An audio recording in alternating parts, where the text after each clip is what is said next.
हाँ किरण सुनो, देखो मैं एक बार स्टार्टिंग से रिवाइज करा देती हूँ आपको, ठीक है? ठीक है।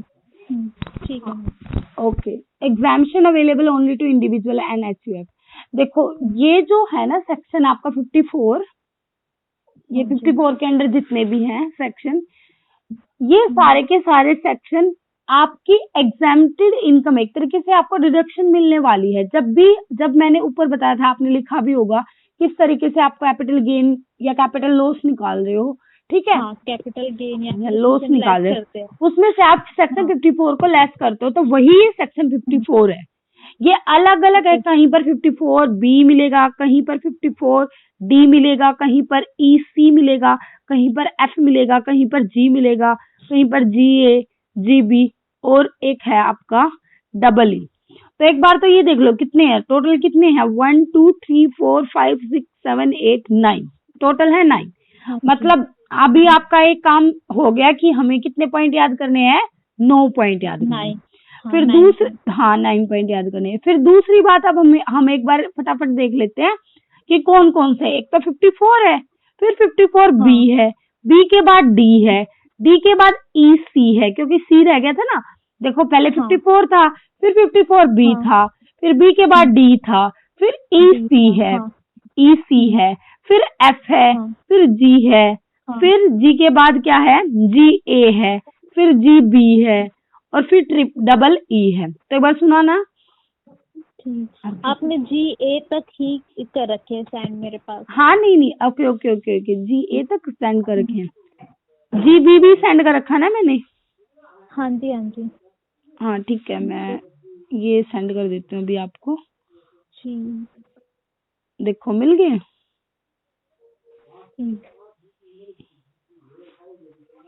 मिल गए ना? हाँ मिल गए ना किरण?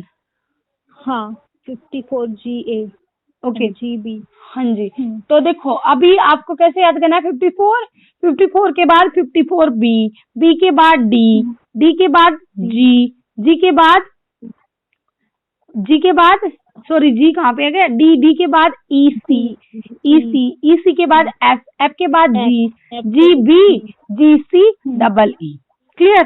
अब इसके करेंगे, इसके अंदर लिखा क्या हुआ है देखो। 54 क्या कह रहा है, 54 कह रहा है capital gain on sale of residential property and use for residential purpose.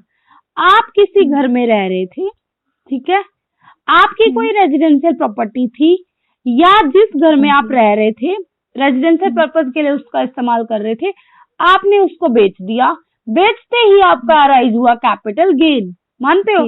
और वो हुआ आपका लॉन्ग टर्म कैपिटल गेन। अब उसका क्या करें, लॉन्ग टर्म कैपिटल गेन का क्या करें? ये कह रहा है या तो आपने उसको बेचने से 1 साल पहले कोई खरीद लिया हो, या उसको बेचने के 2 साल के अंदर अंदर कोई कुछ खरीद लिया हो। हाँ जी, हाँ, या फिर 3 साल के अंदर अंदर आपने कंस्ट्रक्ट करा लिया हो। अगर आप ऐसा करते मिलते हो तो ही आपका कैपिटल गेन एग्जेम्प्टेड होगा अंडर सेक्शन 54, अदरवाइज नहीं होगा। और दूसरी बात एक और याद रखनी है, वो जब आपने दूसरा घर खरीद ही लिया, अगर वो 3 साल तक नहीं बेचा तो ठीक, अगर 3 साल के अंदर अंदर आपने दिया बेच, तो जो भी आपके एग्जाम्पशन आपको मिली थी वो सारी की सारी क्या हो जाएगी, टैक्सेबल। पक्का याद हो गया? पक्का याद हो गया? क्या सेक्शन 54 क्या कहता है, capital gain on sale of residential property and use for residential purpose. बताइए, जल्दी बताओ फटाफट।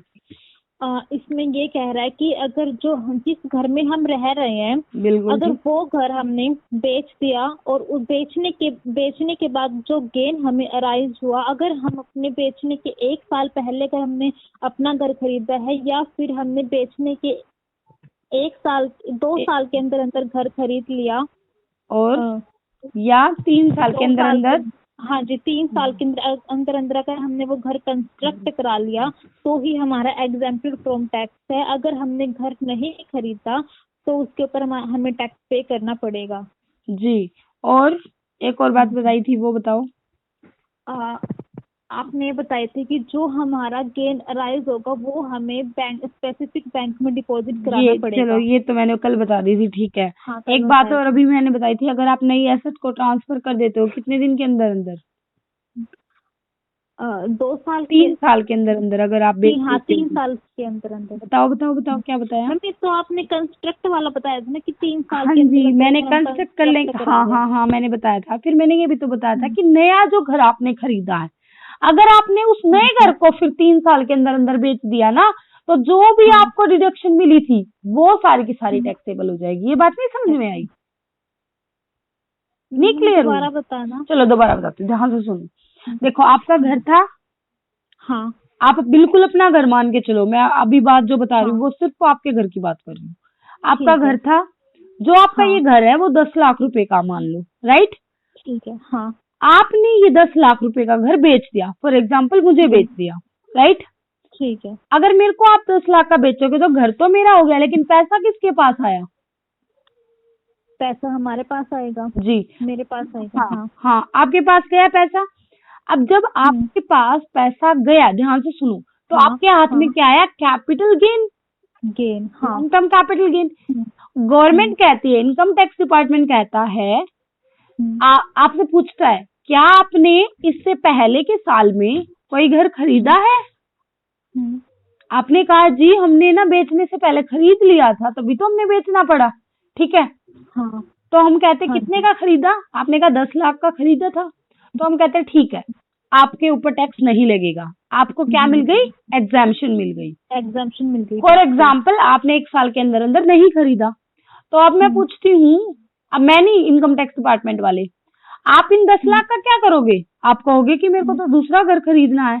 तो इनकम टैक्स डिपार्टमेंट कहेगा भाई देखो सुनो, 2 साल के अंदर अंदर या तो घर खरीद लेना, अदरवाइज जो आपकी मुट्ठी में ये पैसा है ना, ये टैक्स, इसके ऊपर टैक्स कटेगा, टैक्सेबल लग जाएगा। ठीक है? 2 साल के अंदर अंदर। फिर आप कह रहे हो देखो इनकम टैक्स डिपार्टमेंट वालों को कि सर देखो हम खरीद तो ले, लेकिन हमने तो घर बनवाना है, हम खरीदेंगे नहीं, बना बनाया नहीं खरीदेंगे, हम तो घर बनवाएंगे। इनकम टैक्स डिपार्टमेंट कहता है ठीक है 3 साल तक बनवा लो, पर अगर 3 साल तक तुमने पैसा अपनी मुट्ठी में रखा तो टैक्स देना पड़ेगा। क्लियर?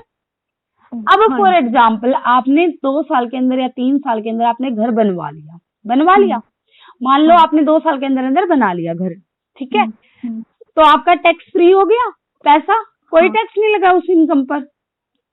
लेकिन अब आप चालाक बन रहे हो, आपने घर बनाते ही या फिर खरीदते ही थोड़े दिन के बाद बेच दिया, फिर आपके हाथ में मुट्ठी में पैसा आया ना? हाँ, फिर कैपिटल गेन आया। इनकम टैक्स डिपार्टमेंट कहता है सुनो बात ध्यान से, जो भी आपने नया घर खरीदा है या नया घर आपने कंस्ट्रक्ट कराया है, अगर आप 3 साल के अंदर अंदर उसको दोबारा से बेच देते हो, तो आपने जितना भी टैक्स बचाया था